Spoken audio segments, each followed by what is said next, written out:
के तपाईले पनि मेथीको परोठा खान मन छ? खान मन छ भने आउनुहोस्, हामी सिकाउँछौँ आज मेथीको परोठा कसरी बनाउने भन्ने तरिका। त्योभन्दा अगाडि माथि दिएको च्यानललाई लाइक एन्ड सब्स्क्राइब गर्नुहोस्।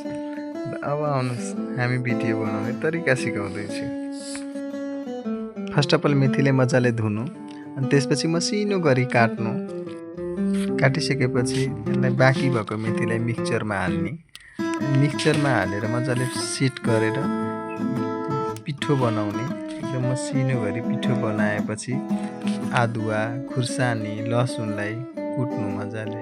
त्यसपछि हरियो धनियाँको पात मजाले काट्ने मसिनो गरेर एउटा सफा भाँडामा आफूलाई चाहिने जति पिठो राख्ने। त्यसपछि काटिसकेको हरियो धनियाँको पात, त्यस्तै आदुवा लसुनको पिठो, ज्वानो, त्यसपछि बेसार, आफूलाई चाहिने जति बेसार हाल्नु। त्यसपछि स्वाद अनुसार नुन हाल्नु अनि त्यसपछि थोरै तेल वा घी हालिदिनु। त्यसपछि हामीले मिक्सचरमा पिसेको सबै पेस्ट हाल्ने अनि त्यसलाई मजाले मुछ्ने। बिस्तारै मजाले मुछ्दै जाने। थोरै पानी पनि थप्न सकिन्छ। पानी थोरै थप्ने अनि यो भइसक्यो लड्डु जस्तो बनाउने। त्यसपछि मजाले यसलाई बेल्ने अनि गोलो गोलो बनाउने। गोलो गोलो भएपछि हामीले तावालाई मजाले तात्न दिने र त्यसमा हालिदिने अनि एकछिनपछि पाक्दै जान्छ अनि उल्टाइ पल्टाइ त्यसलाई मजाले पकाउनु।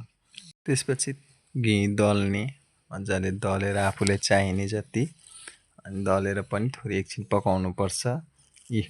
तयारी भयो हाम्रो मेथीको परोठा।